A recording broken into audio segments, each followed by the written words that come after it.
매일 장보는 남녀 이어가겠습니다. 오늘도 시장 이슈를 보고 그 안에서 종목을 골라보겠습니다. 매일경제TV 이창원 연구원과 함께할게요. 안녕하세요. 네, 안녕하십니까. 이창원입니다. 네, 저희가 어제 이 시간을 통해서 이제 다날 얘기를 했었는데 네. 상승폭이 둔화돼서 마감이 되기는 했지만 또 다날이 장중에 급등을 했어요. 네, 어제 다날이 장중에 급등이 나왔는데요. 요즘의 종목들의 좀 특징인 것 같습니다. 아침에 강한 급등세가 나오고 나서 네. 어떤 그 단기적으로 윗꼬리가 달리면서 차익 실현 매물들이 좀 많이 나오는 것 같은데요. 이거는 다날뿐만 아니라 어제 뭐 종목들 보면은 로보로보나 아니면은 어제 뭐 아시아나 그룹주들 에어부산, 아시아나 IDT, 아시아나 항공 이런 종목들도 장중 급등이 나오고 나서 위에서 좀 윗꼬리가 달리는 그런 모습들. 그러니까 단기 급등주들 특징이 요즘 그래요. 그래서 작년까지만 하더라도 종목들이 단기 급등이 나오면 뭐 오버나잇을 좀 할 수 있거나 아니면 그 시세가 오후까지 이어지는 경우도 많이 있었는데요. 요즘에는 시장의 어떤 투심이 작년보다는 좋지 않고 그 다음에 특히 좀 역배열이 되어 있었던 종목들, 위에 매물이 많았던 종목들이 많기 때문에 한번 장중에 급등이 나오면은 이제 차익 실현 매물이 바로바로 나오는 거죠. 그래서 우리 투자자분들도 이 종목을 내가 뭐 장기로 가져가겠다 하면은 뭐 상관이 없지만 단기적으로 매매를 해봐야겠다. 이렇게 생각을 하시면 종목들 아침에 수급 들어와서 급등이 나온 종목들은 바로바로 차익 실현을 하는 것이 맞지 않겠나 이렇게 말씀 좀 드리도록 하겠습니다. 매일 장본 남녀 이제 해서 말씀드리는 종목들은 이제 추천주가 아니라 특징주 개념이기 때문에 여러분들께 이제 매수가나 목표가, 손절가를 따로 말씀드리지 않아요. 그래서 여러분들이 뭐 매매는 어차피 뭐 자유롭게 하시면 되겠지만 혹여라도 매수를 하신다면 이렇게 우리가 이제 급등이 나왔을 때 최근에는 이제 차익 실현 매물들이 많이 나오기 때문에 급등 나왔을 때 바로바로 수익을 챙기는 것이 좋겠다. 이런 말씀 네. 좀 드리도록 하겠습니다. 네, 시장이 뭐 여전히 변동성도 크고 불확실성이 네. 완벽하게 해소된 건 아니기 때문에 종목들을 좀 단기적인 관점에서 짧게 단기적으로. 보자라고 네. 조언을 해주셨습니다. 그럼 이제 본격적으로 시장 얘기와 함께 이슈 얘기를 나눠볼 텐데 어떤 이슈인지 먼저 공개를 해볼까요? 네, 네. 이슈 보면서 말씀을 드려볼게요. 네. 자, 요즘에는 증시가 박스권에 갇혀 있어요. 그러니까 전체적으로 많이 내려온 다음에 그리고 나서 아주 그 극적인 반등을 하는 게 아니라 네. 내려온 상황에서 박스권 흐름이죠. 그래서 이런 그 투심이 그렇게 썩 좋지 않고요. 그런 지수가 크게 역배열이라는 거는 많은 종목들이 마찬가지로 다 역배열이라는 얘기고, 그래서 윗꼬리가 달리고 투심이 올라올 때마다 차익 실현 나오는 이런 그 전체적으로 펀더멘탈이 회복되지 않은 그런 상황입니다. 네. 이런 상황을 이제 혼조세가 이어지고 있다라고 말씀을 드리겠고요. 이런 상황에서는 실적이 좀 확인되는 종목들이 요즘 최근에 수급이 많이 들어와요. 그래서 증시 혼조 속에 실적이 확실히 증가하는, 확인이라는 말을 썼지만 네. 당연히 뭐 적자 기업이나 이런 건 아니겠죠. 지금 2분기 실적이 대부분 이제 다 발표가 돼서 상반기 때 기업들이 어떻게 영업했는지가 지금 결과물이 다 나오고 있는데요. 이런 상황에서 그래도 실적이 증가한 종목들은 그래서 상승 흐름을 이어가고 있고 수급이 상당히 탄탄한 모습을 보여주고 있습니다. 그래서 요즘에 또 이제 많은 투자자들의 심리가 지수가 또 한 번 하락하면 어떡할까? 이런 거를 상당히 많이 걱정을 하지 않습니까? 그런데 오늘 새벽에 끝난 미국 증시 나스닥과 다우존스 물론 다 올랐어요. 그렇지만은 여전히 투자자들의 투심은 그렇게 좋지 않습니다. 그래서 실적이 그래도 탄탄한 종목이 만약에 증시가 추가 하락을 했을 때 버텨줄 수 있다. 수급이 그런 상황에서도 좋을 수 있다라는 심리가 네. 많이 작용을 하기 때문에 실적이 증가하는 종목 위주로 최근에 상승과 급등과 수급이 몰리는 것으로 보고 있습니다. 자, 그러면 또 추가적인 내용 보면서 더 말씀을 드려보도록 할게요.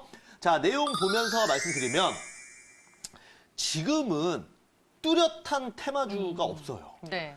애국 테마주도 이제 지지부진하죠. 자, 그 다음에 극일 테마주도 마찬가지입니다. 왜냐하면 또 어제 일본에서 2차 수출 규제에 대한 허가가 또 나왔습니다. 포토레지스트 관련해서 허가가 나왔습니다. 그래서 일본이 요즘에 많이 발을 빼는 모습을 보여주고 있어요. 처음에는 굉장히 강경책으로 나오는가 싶었습니다. 그래서 삼성전자에 공급하는 부품 소재들을 일본 정부가 그냥 막는다라는 느낌이 강했는데 요즘에는 핵심 소재들은 좀 풀어주는 느낌.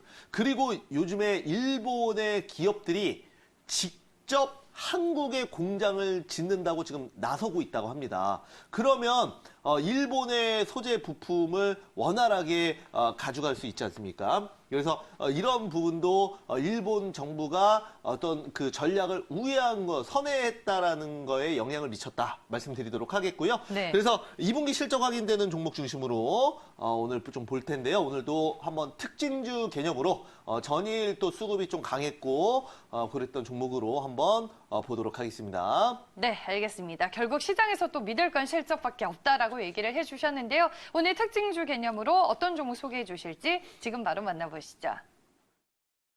매일 장보는 남녀! 오늘 시장의 특징주는 뭔가요? 제가 가지고 온 종목은 바로 이겁니다. 어머머!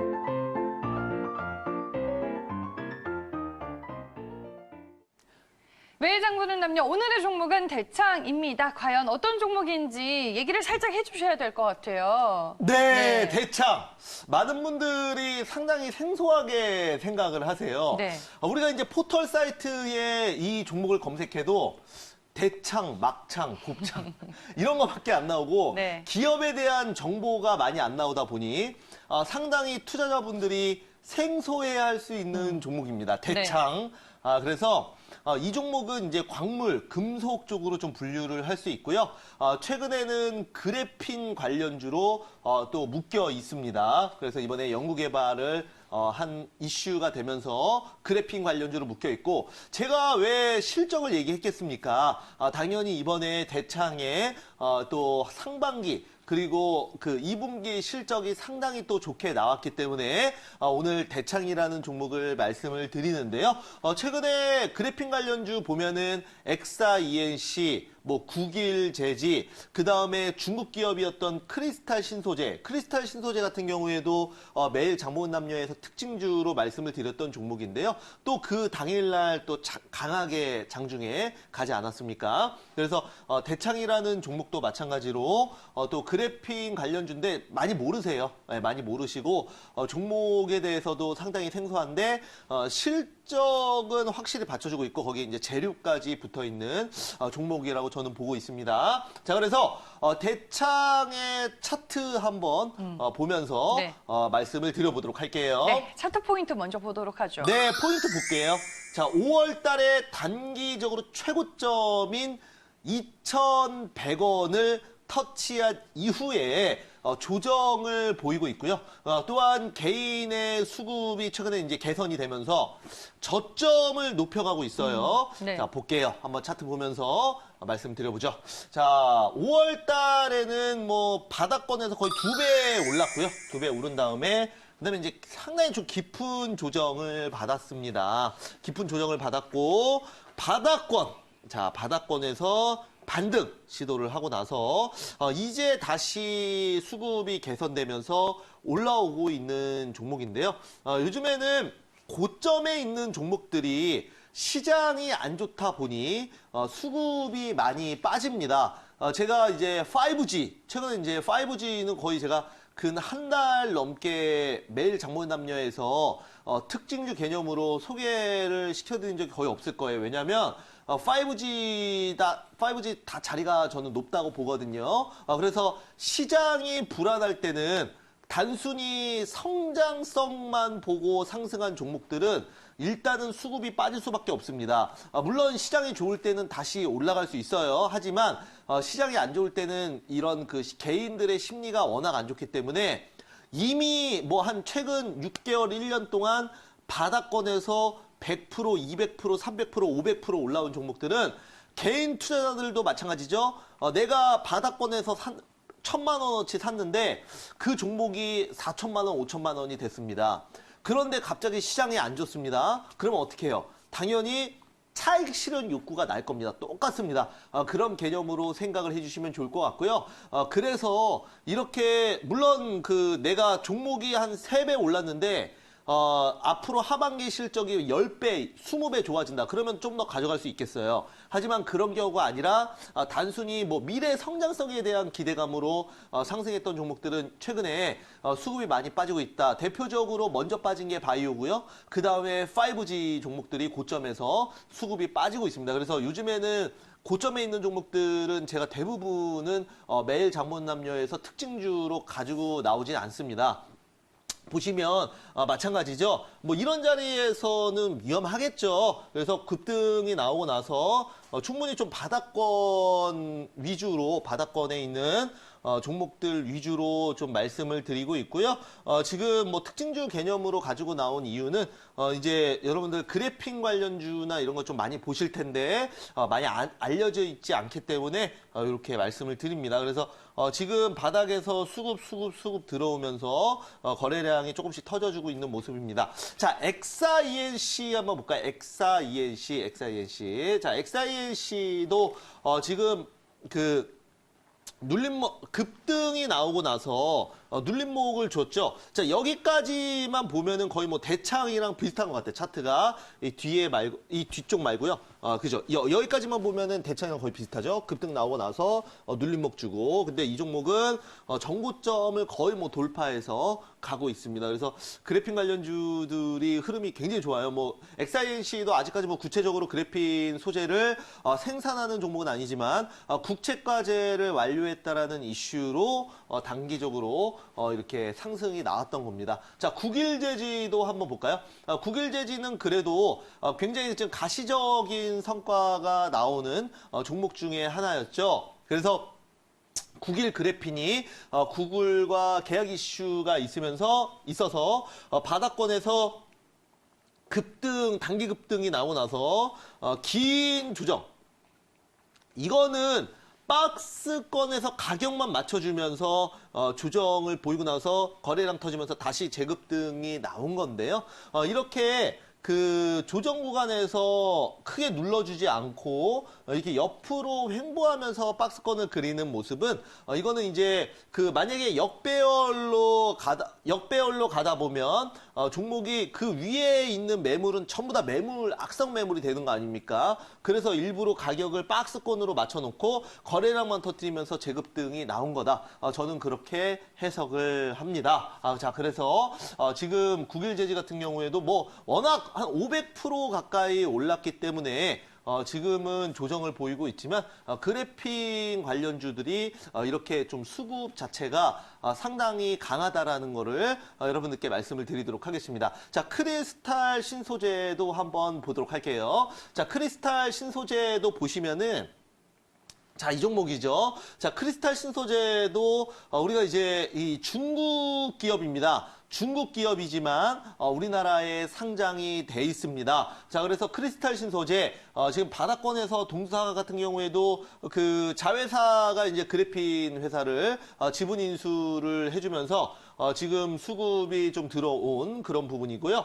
제가 뭐 최근에 좀 말씀을 드렸던 종목이죠. 단기적으로 또 아침에 오전에 장중에 이제 급등이 좀 나왔다가 매물이 좀 나왔는데요. 이렇게 시장이 보시면은 아시겠지만은 시장 자체가 그렇게 썩 좋지 않다 보니까 위에 매물들이 다 많아요. 그래서 상승이 나오다가 윗꼬리가 달립니다. 왜냐면 위에서 이제 쉽게 얘기해서 손실을 보고 있던 투자자들, 가격대가 높은 투자자들이 종목이 갑자기 급등이 나오면 팔고 싶은 욕구가 생기겠죠. 왜냐면 내 계좌에 마이너스 300만 원, 마이너스 500만 원 찍혀 있었는데 그 종목이 갑자기 어느 날 급등이 나와서 플러스 본전이 됐어요. 전혀 희망을 안 갖고 있었고 그냥 이 종목은 물렸나 보다, 손실을 보고 있나 보다 이렇게 생각하고 있는데 갑자기 수급이 들어오면서 주가가 급등하더니 본전이 되면서 뭐 조금이라도 플러스 20만 원이라도 찍혀 있으면 사람 심리가 어떻습니까? 당연히 매도를 하고 싶겠죠, 그죠? 조금이라도 수익 볼 때 매도를 하고 싶을 겁니다. 그래서 많은 역배열 종목들이 당일에 급등이 나오면 윗꼬리가 달리게 된다는 거 말씀을 좀 드리도록 하겠고요. 그래서 또 대표적으로 아시아나 IDT도 좀 볼게요. 자, 아시아나 IDT 같은 경우에도 이제 강성부 펀드라고 하죠. KCGI 에서 인수 참여 이슈가 나오면서 어제 거의 뭐 상한가에 가까운 이런 또 급등이 나왔습니다. 급등이 나왔는데 워낙 그 위에 이제 매물, 이게 다 매물 아닙니까? 그죠? 누군가는 캔들이 이렇게 만들어졌다는 거는 누군가는 이런 데서 다 매수가 들어갔다는 얘기잖아요. 그래서 주가가 급등이 나올 때 이렇게 이런 자리에서 샀던 투자자들이 전부 다 이제 매도를 치는 거죠. 그러다 보면 당연히 윗꼬리는 달릴 수밖에 없는 거고, 여기서 이제 어느 정도 그 눌림목을 주면서 이 매물을 그 소화를 한다면 주가가 이제 신고가를 돌파하면서 이제 가는 거죠. 이런 식으로 말씀을 좀 드리도록 하겠고요. 얘기가 길었는데 다시 한번 대창도 좀 보도록 하겠습니다. 자, 대창을 보시면은 네. 자, 이런 상황이죠. 그래서 뭐 대창 같은 경우에도 충분히 자리 자체는 한번 급등이 나올 수 있는데, 만약에 급등이 나오면 여기 이제 매물이 또 이제 있기 때문에 만약에 우리가 이제 그 대응을 하실 때 이런 종목들은 급등 나오면 차익 실현 당연히 들어가야 되는 게 맞다라는 거 말씀 좀 드리도록 하겠습니다. 네, 대창의 기술적인 흐름까지 살펴봤습니다. 투자 포인트 마지막으로 정리를 한번 해볼까요? 네, 한번 대창 투자 포인트 말씀을 좀 드리도록 하겠고요. 네. 자, 대창 같은 경우에는 최근에 이제 영업이익이 53억, 전분기 대비 무려 83%나 증가한 기업입니다. 자, 2014년에 한양대와 공동으로 그래핀 응용 연구 개발을 추진한 대표적인 종목이고요. 그래서 이제 그래핀 관련주로 최근에 이제 묶였습니다. 네. 그래서 뭐 이거 생산은 안 했지만 XINC처럼 충분히 이런 연구 개발 국책과제 완료는 그래핀 관련주, 어차피 테마주기 때문에 그래핀 관련주로 묶일 수 있다는 거 말씀드리도록 하겠고요. 그리고 최근 그래핀 자기조립 방막 코팅 관련해서 기술 개발을 완료하면서 우리가 이제 후속주로도 충분히 볼 수 있다라는 거 좀 말씀드리도록 하겠습니다. 그래픽 관련주들이 여전히 시장 안에서는 또 큰 관심을 받고 있는 것 같아요. 그렇죠? 네, 맞습니다. 그래핀은 여러분들 그 연필심의 흑연을 아주 얇게 만든 거를 그래핀이라고 하죠. 실제로 한 연구진이 그 그래핀을 직접 그 수기로 수작업으로 만들었는데, 흑연을 스카치 테이프에 붙여서 띄면 이제 연필심을 붙여 띄면 그 스카치 테이프 접착면에 이제 그 흑연이 묻을 거 아닙니까? 그거를 띄었다 붙였다를 여러 번, 수천 번, 수만 번 반복을 하면 굉장히 얇게 될 거 아닙니까? 그게 바로 그래핀입니다. 그래서 그래핀은 어떤 그 전도율 그리고 강성 이런 부분에서 타의 추종을 불허하기 때문에 미래에 우리가 이제 5G와 인터넷 속도 개선 등등 정말 많은 분야에서 우주항공 분야 등 많은 부분에서 사용이 가능할 걸로 예상합니다. 그래서 구글도 구글 그래핀과 협업하는 거 아니겠습니까? 자, 그래서 그래핀 이슈는 꿈의 소재라고 불리는데 아직까지는 뭐 상용화가 돼서 이거 뭐 눈앞에 나오진 않았습니다. 눈앞에 나오진 않았지만 충분히 가능한 이슈고 구글도 뛰어들었기 때문에 저는 가시적인 성과는 몇 년 안에도 충분히 나올 수 있다라고 보고 있고, 이미 기술은 많이 발전을 한 상황이고요. 양산이 아직 못하는 거지. 양산을 못하는 거지. 네. 이미 어떤 그 시제품이나 이런 부분은 충분히 현재 기술력으로도 만들 수 있다라는 거 말씀을 좀 드리면서, 오늘은 대창에 대해서 말씀드렸는데 여러분들 이 종목 우리가 이제 추천주는 아니고 네. 특징주 개념으로만 말씀을 좀 드리도록 하겠습니다. 네, 알겠습니다. 오늘 이제 그래핀 관련주로 분류가 되는 대창에 대해서 살펴봤습니다. 시장 특징주 개념에서 소개를 해드렸고요. 시장 상황에 따라 종목 변동성이 커질 수 있다는 점은 항상 기억해 두시길 바라겠습니다. 매일 장보는 남녀 오늘 여기까지고요. 지금까지 이창원 연구원과 함께했습니다. 고맙습니다. 감사합니다.